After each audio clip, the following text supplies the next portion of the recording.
Hey everybody, welcome back to video 3. Now we're going to talk about what happens when you got everything in the plan.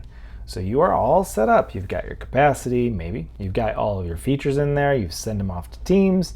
And now you're looking at a sea of red. And you are saying, Nathaniel, why is it so red? First off, only my mom calls me Nathaniel, so that's weird. But secondly, this is pretty normal. Once you get in here, you can think of each one of these red spots as a discussion point that you should have. And we'll go through those errors. And once you get these cleared up, then we'll go on to pushing the go button. So the first thing is we're going to showcase everything that you need to reset. And right here, the first one we run into is there is no capacity set for this team. So let's go ahead and fix that real quick. Okay. Whew, that's one of the errors gone. Now the next errors that you will see are going to be anything that overruns. And what I mean by that is this is kind of a built-in left to right system where you have points completed that are going to be trending up. You have roll up, which is the sum of all the stories for that feature, all the work items. Then you have your estimation, then your capacity. Anytime one of those overruns a value to the right, you're going to get a warning. So in the first one here, you can see for our team space ops, everything is overrunning our capacity.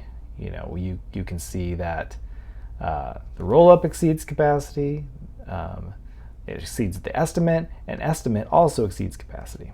But let's go to this one before we clear that.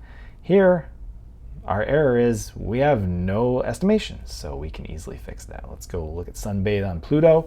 And remember the estimation that we show in Rally, it goes from coarse to more granular. To start with, you just need a t-shirt size. So I could just slap a t-shirt size on this and the interface will be happy.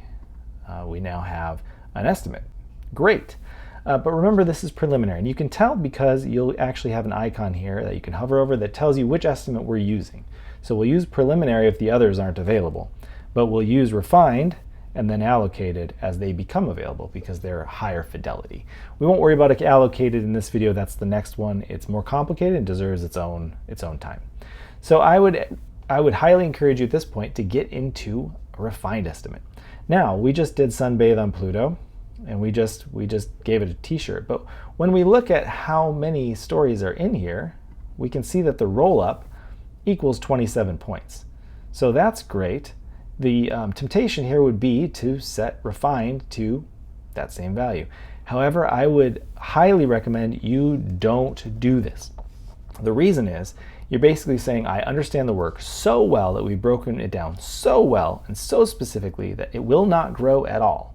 That typically doesn't happen. So what I would ask you to do is do the roll up and then ask yourself how much risk is there in this feature and how much might it grow?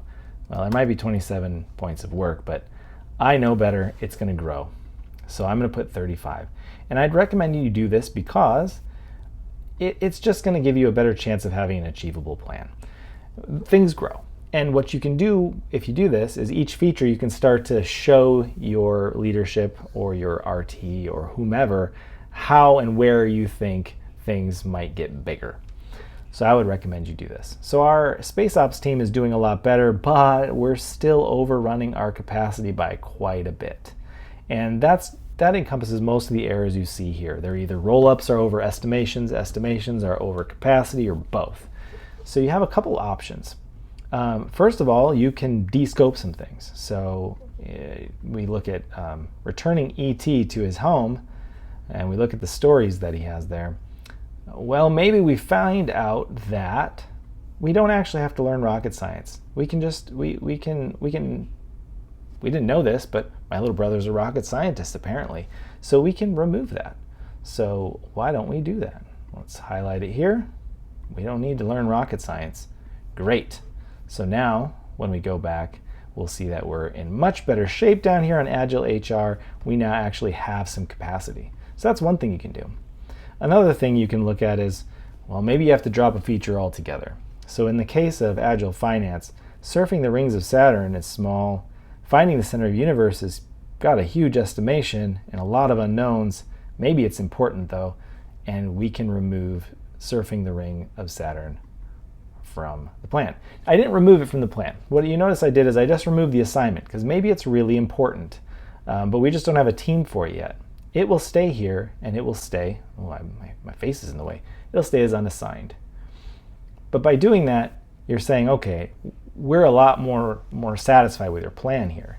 And you'll notice our red is drastically reduced. And actually what we did is we just got budget to hire some contractors up here on our space team. So they're looking good. That's also an option.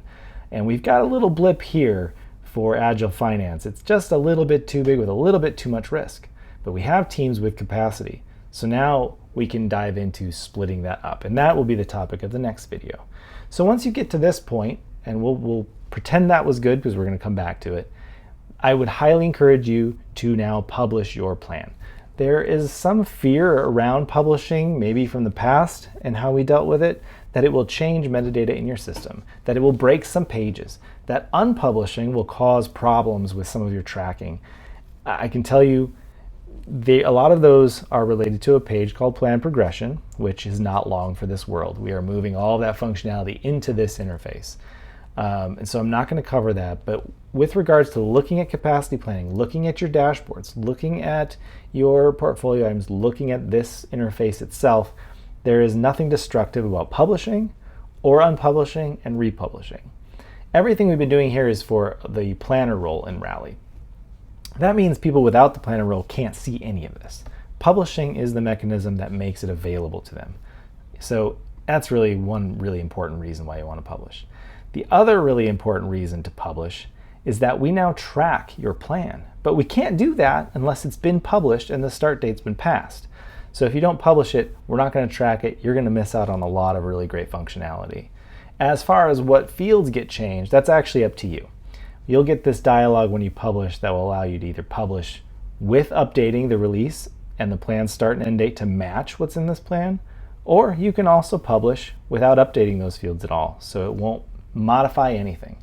But now you can actually start tracking the plan, people can start seeing it, and you can be on your way.